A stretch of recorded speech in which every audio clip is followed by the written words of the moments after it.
This is the step where you go from having product ideas just floating around in your head to having a real product produced. Previously in this series, we showed you how to choose a product to sell based on our top criteria. We also showed you how to reach out to suppliers and order samples. Now is when you bring all of this together. You evaluate your samples to see which one is the best quality and matches your requirements, but you also consider the supplier and how quick their communication is, how thorough it is, and just overall how well you think you can work with that supplier. You select a supplier based off of all of these factors, and now you're ready to place your first order.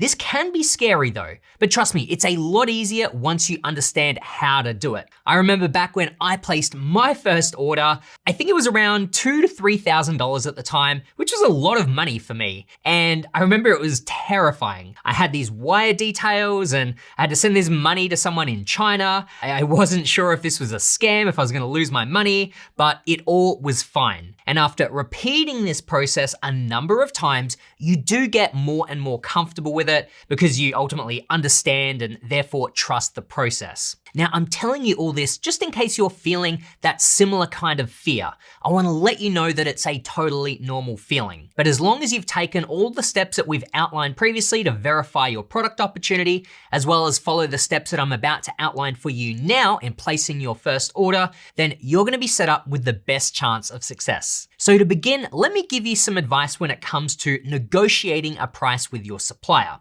However, keep in mind that this process will often take place before you decide on your final supplier. So usually you'll have your final prices when you make that decision earlier. Tip number one, it's best if you have more than one supplier that you're willing to work with, because that way you can push a little bit harder on the price without worrying about losing them. Usually this will come from the top 3 suppliers list that you created earlier. Tip number 2, figure out what the maximum price is that you'd be willing to pay and be willing to walk away from if you're not satisfied with the price that they give you. And tip number 3, ask how many units you would need to order in order to get the lowest price that they can possibly offer. That way, if you can't get the price that you want right now, but you know that you can get that price later in the future when you place larger orders, then you should be okay with a slightly higher price to begin with, because you know that there's a path to get a lower price in the future. Once you've settled on a price, the next step is to create a purchase order and send it to your supplier. To make this easier for you, we actually have a sample purchase order agreement and template that you can fill out to generate your order. You can find this in the supplier tracker by clicking the purchase orders tab, where you can begin creating the order. First, fill out their contact information, then the billing and shipping address. Then, if you've been tracking quotes from this same supplier already, you can easily add that one in here, or you can just add in the quote details manually. Then I'd recommend coming down and adding some specific information into the agreements section. This helps you be super clear on what's expected by both parties. You can ask your supplier to sign this before placing your initial order. So first of all, make sure you include as many details as you can about your particular product. Every little detail that you can think of here is really helpful. You can never have too much detail here. Anything from what the tags look like, to color codes, to where your logo goes, or anything else. You can even include certain expectations around production time. One thing that we've done with our products here at Jungle Scout in the past is to add an agreed upon shipment date. And if the production time exceeds that, first up, they have to give you advance notification. And then secondly, if it's delayed by more than 7 days, you can start to enforce a 5% discount for every 7 days that the production's delayed.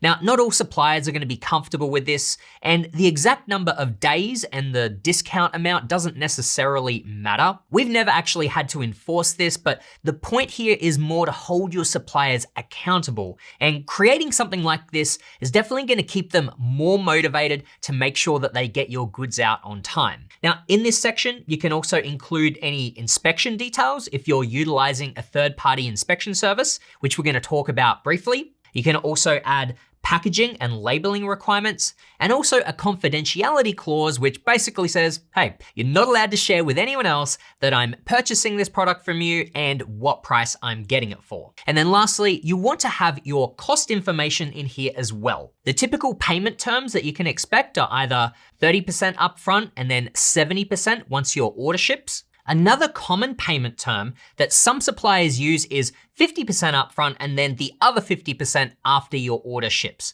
So I'd suggest first asking your supplier for 30% upfront, and then if they're not comfortable with that, then you would sort of fall back and see if they'd be happy with 50% upfront. Now, especially when placing your first order with a new supplier, one thing that you might want to do is to run an inspection. This will help ensure the quality of your product and protect you from receiving unsellable inventory. Now, while a lot of people choose to do an inspection, this is technically an optional step. You do just have to balance the risk versus reward, but in my opinion, I do think it's worth it to do it anyway. How it works is you pay a third-party company. Two popular ones are called Kima and VTrust, and they'll send out a representative to your factory. They can check for specific things that you ask them to look for, but they'll also have their own list of standard checks to go through. Now, even if you got a great sample from your supplier, you still want to ensure that your first order lives up to the same standard. And while inspections are relatively cheap, if you don't have enough money to pay for one,